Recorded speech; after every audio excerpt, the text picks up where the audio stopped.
everybody. I am coming to you with a little different vibe today. I owe massive amounts of content to my followers and to my clients, and it has been a totally crazy week.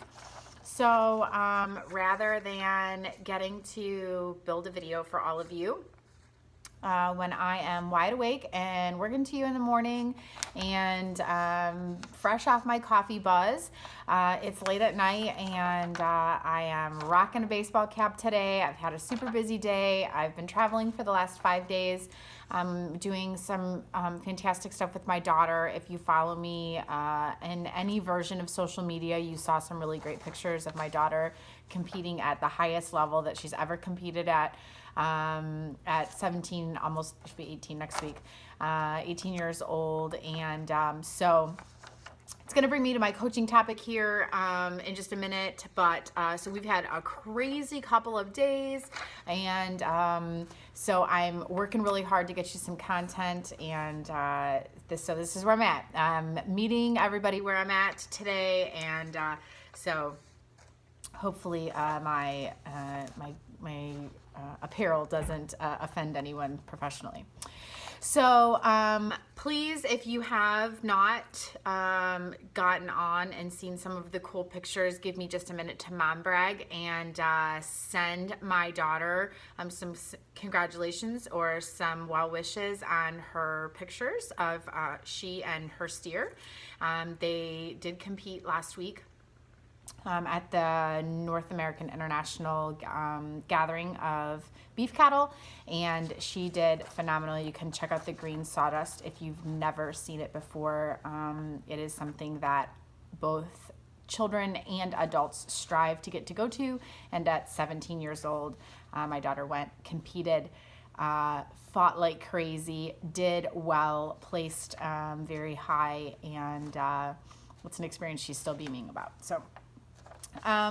So that brings me to my coaching topic today, and you'll see that I not only talk about it. If you're a client of ours at Oxygen, you hear me say it. It's a hashtag that we use through some of our coaching topics, and it's actually something that I tell my kids. They're words of wisdom that I actually got from my dad.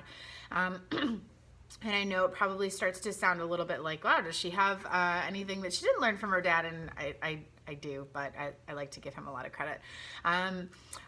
When I first started a business, my ex-husband and I had it. It was one of the first kind of big things that he had mentioned to us was that it was lonely at the top. And you don't really understand what that means until I got to a point where you start to realize that your life kind of goes by the wayside. Nobody really understands all the things that you're going through, and it's important to kind of find your tribe. And I'll get back to that in a minute, but as I started to raise young people, it was something that I began to say to my kids. Before they were competing, before my kids have kind of dabbled in just a little bit of everything. My son played hockey, my daughter played soccer. They just kind of felt their way through the things that were going to be of interest to them until they found something that they really latched onto, and that was okay. We always had the rule in our house that you had to finish what you started. So if you started the soccer season, you ended the soccer season. You didn't quit on your team. But then they started to do well. There were things that they didn't do well, but the things that they did well, as they rose to some success, we've all been there, right? Maybe we've watched it happen to our children. Maybe we've done it. It starts to kind of get lonely. All the people that thought that you were in the group, as you start to succeed, maybe some of those people that thought you were so great don't think you're so great anymore because you're exceeding what they're capable of, and their own ability to hang with you falls by the wayside. Their true colors start to show.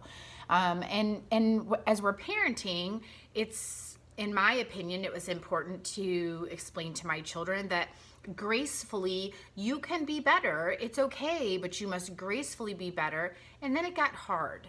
Then people started to maybe throw stones and say things that either weren't accurate, weren't true, or just weren't nice about it, or it got lonely.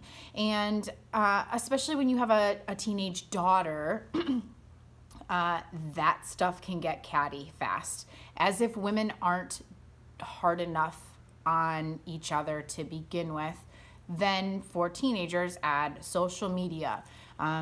If you're listening to this video, this isn't about raising teenagers, but at this time of our generation, it's what we're all contributing to. So as they kind of grew up, your kids learn real quick that it's lonely at the top. As they become successful, as they become good at something, whether it's playing the piano or good in math or good at playing football or good at raising show cattle or good at singing their ABCs backwards, whatever it is, someone is going to have something negative to say about it. And the even better they get at it, the better they raise in their class rankings, the better they do. It's the critics come at a higher and faster rate the better you are.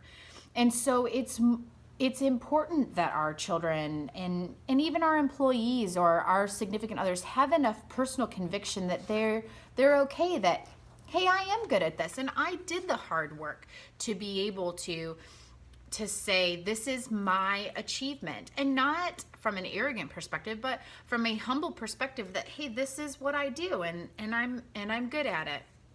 So excuse me, for those of you that know that my dad passed away a few years ago, my children were very close to my dad.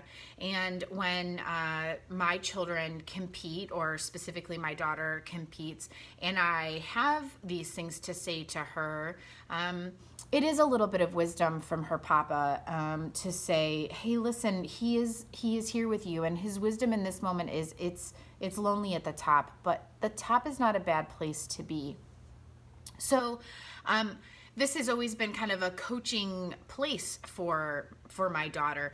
There's a few other ones that I coach on throughout these videos, and you can always hear when I'm usually pinging one of my children. But Lonely at the Top has always been one of those places for her. And it occurred to me, she was kind of getting ready to go into the show barn. She wasn't competing at one of the days we were gone this week. And she showed me a message that she had received that someone had insinuated that the loneliness was from a place of pity, like, oh, I'm sorry that you're so alone in this. And she showed it to me and said, Mom, this is the wrong perspective, right?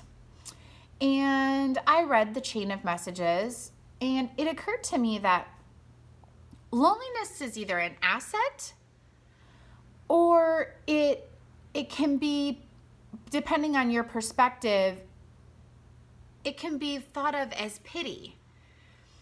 And depending on how you have gotten to where you are, loneliness is based on perspective. If you have spoken to someone who has been where you are, who has experienced loneliness because they've put the long hours in, they understand that they were not drinking with their buddies at 2 a.m. when they were younger. They were doing their side hustle. They built their side hustle into something big, or, they had to say no to some of the fun things because their money was going someplace else, or they had to eliminate toxic friendships because their energy had to go elsewhere. Or they had to make some of the hard decisions. They had to have the hardcore conversations that, made things more difficult and more deep than some of us have ever had to experience. Then loneliness to them isn't the same as loneliness is for those of us who drop at the end of the night and think, oh, do you hear that? It's quiet. Sometimes loneliness is okay. there comes a point in my day, similar to a day like today, where I've been coaching all day.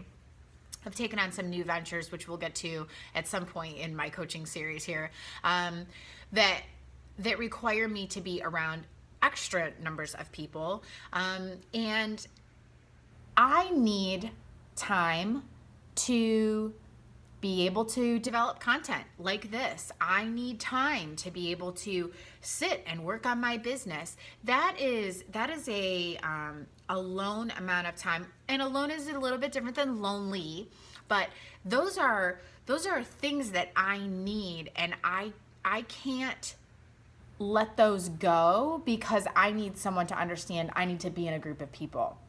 I can't be alone. I've worked very hard on my own personal identity to be able to be okay with being alone and being lonely.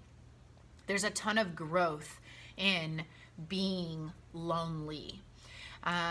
So it's important to understand that if you are experiencing loneliness as an entrepreneur, as a parent, as a high performer, as anyone, if you're struggling with it, you need to reach out so that it's a healthy version of being lonely.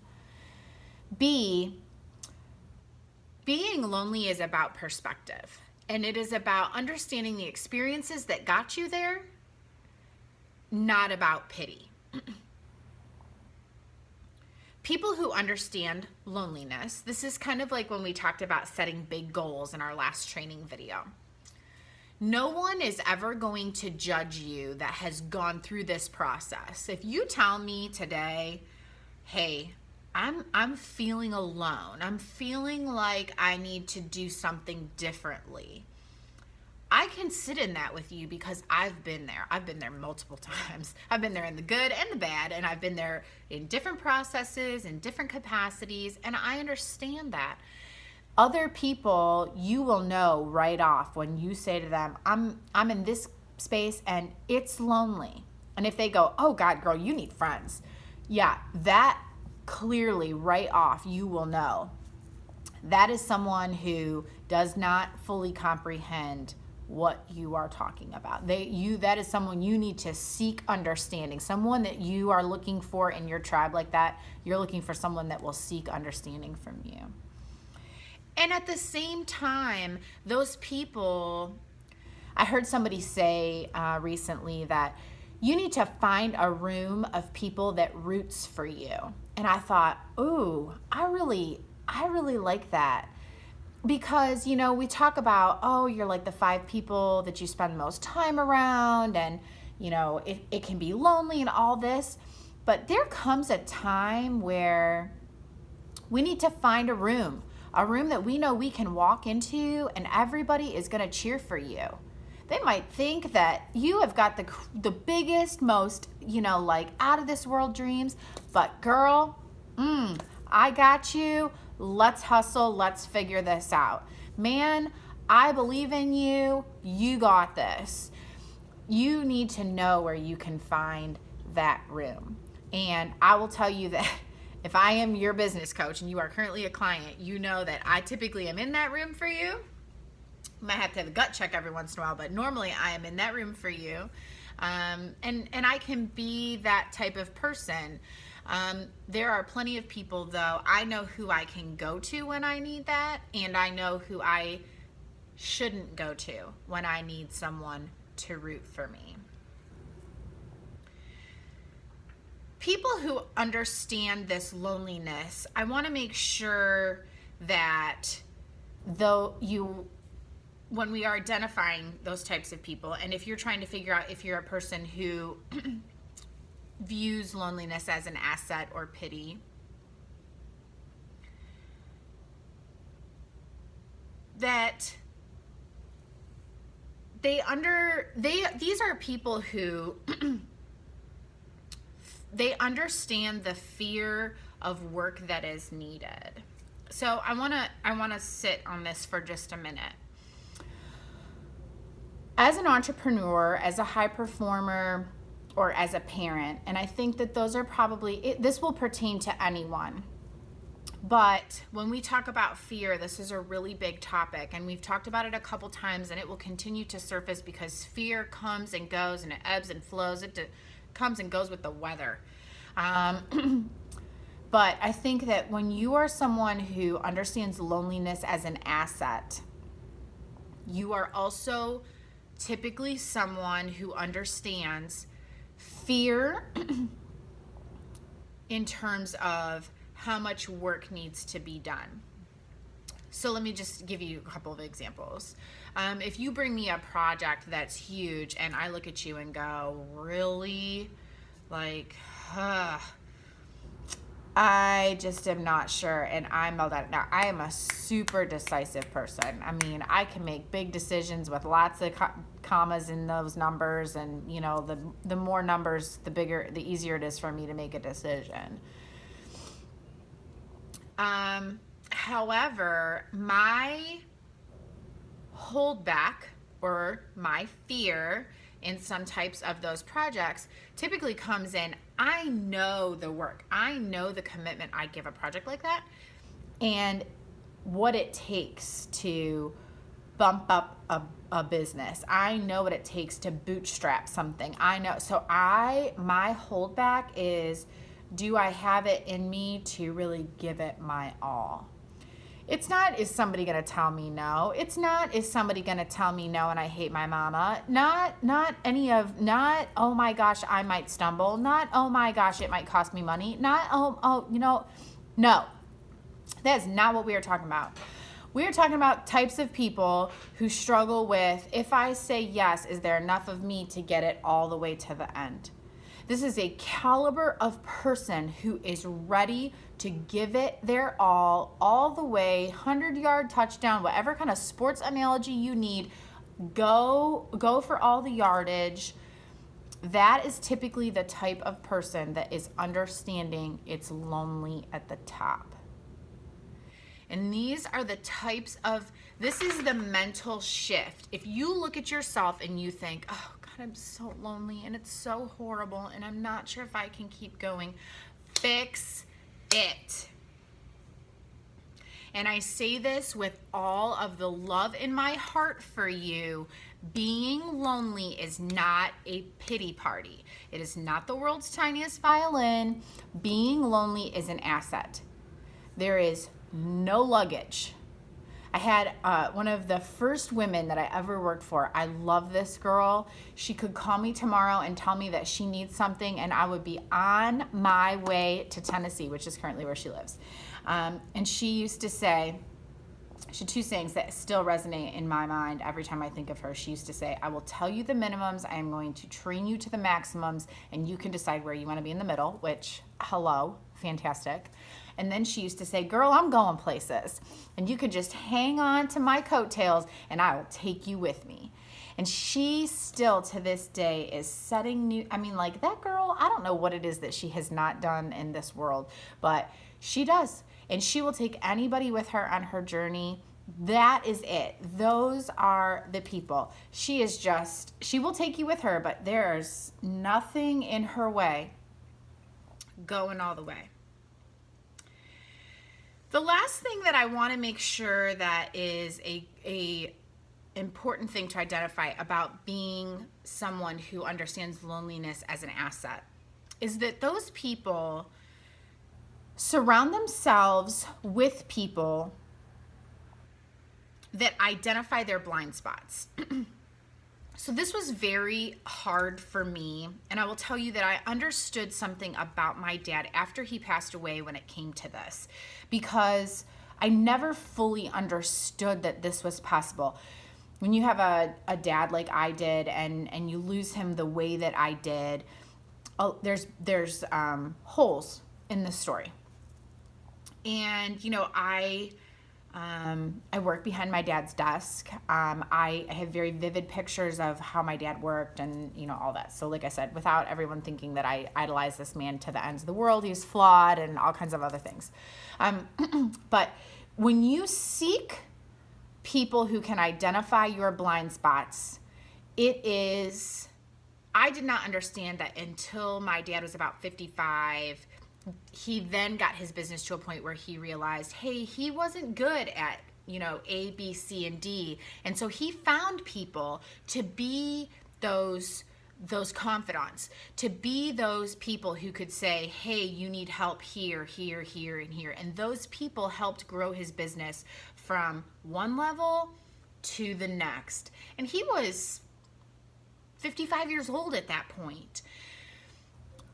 His wisdom came in, yes, it's lonely up here, and yes, they are big decisions, but what I don't know, I will find someone to help me identify that, and they will then take me to the next place. You have to seek people who will help you identify your blind spots. This isn't about never hiring anyone who's smarter than you are. In fact, if you only hire people who are less intelligent than you are, then that is a whole nother training video. This is about identifying, hey, I shouldn't ever be the smartest one in the room. I do have blind spots. I'm open to people telling me what they are. And because I am this self-aware, because I have put the work in, because I am working on my emotional intelligence, pick whatever verbiage and or combination thereof that works for you. I need an accountant. I need an attorney. I need a wealth management person. I need a business coach. I need a therapist. I need, rattle them off because you have blind spots. And if you choose to ignore them, your loneliness will not go from being an asset. It will go from being an asset to pity, because you will go from not just being you will go from being lonely in a business aspect to being physically and emotionally lonely, because you will not be able to be around people to be around you. It will go to what is the pity mindset of poor me, lack of self-awareness, and you're then keeping score versus what I call the tie game theory. And in my attempt to get content out to everyone, the tie game theory is coming. Stay tuned. Here's your cliffhanger for the evening. But the tie game theory is your ability to no longer keep score. So you can be self-aware and know that in your own growth patterns, you can't stop growing. You cannot be in a leadership role. You cannot be a high performer. You cannot be the best person you want to be for your kids, spouse, teammates, direct reports, ownership of a company, any of those things if we stop growing. So you can either go from lack of self-awareness to growing and being aware, or you can go from pity to loneliness as an asset. And to me, that's kind of a clear decision. I am not someone who walks around going, oh, poor me. Please, someone feel sorry for me. If you approach me during the day and I'm having a rough day, I might rattle off, hey, this stunk, this stunk, this stunk, and this stunk, but hey, the sun is shining. What's going on? Let's please talk about you. I don't want to talk about my bad day anymore. And I am happy to redirect. They are skills and tactics that I have worked on for years, and I try my best to do them. You are welcome to try it if it works for you. I am not good at not being pessimistic. I was raised in a very pessimistic household.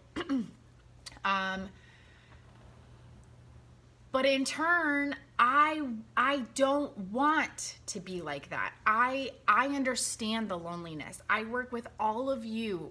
Well, not all of you. I would love to work with all of you. Please call, send us messages, Instagram, Facebook, all that. Every day to be your cheerleader, to help you change these things.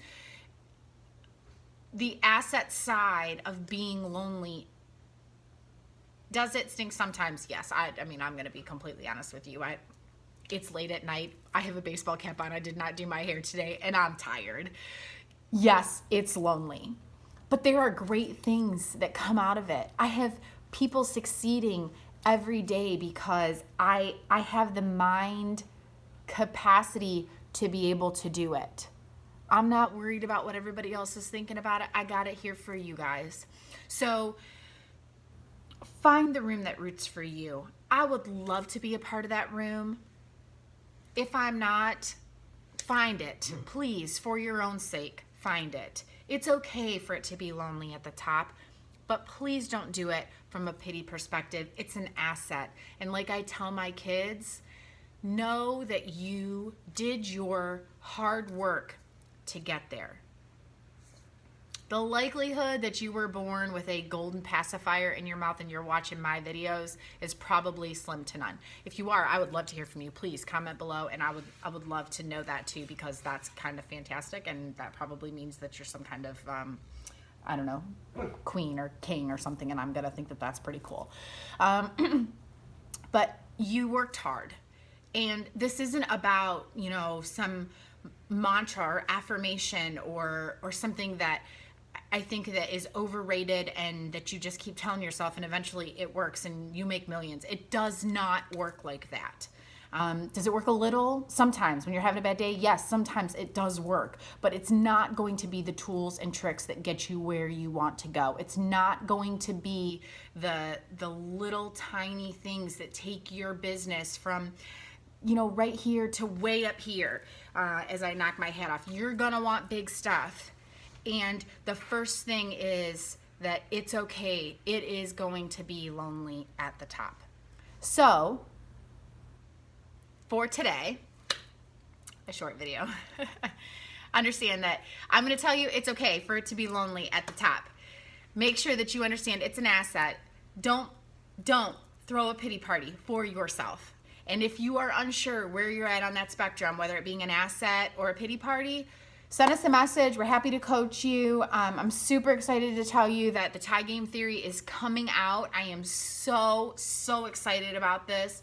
It's a tie off from our emotional training that we have been doing, and there's a ton more coming. Oxygen in 2020 has got some fantastic stuff. I have got some really great goals. I've been working with some great trainers of my own, and we have some, I'm so excited, and I can't even tell you all about it right yet. So I hope everybody took a little bit of time to take a deep breath today, and next time you see me, hopefully I'll have my hair done.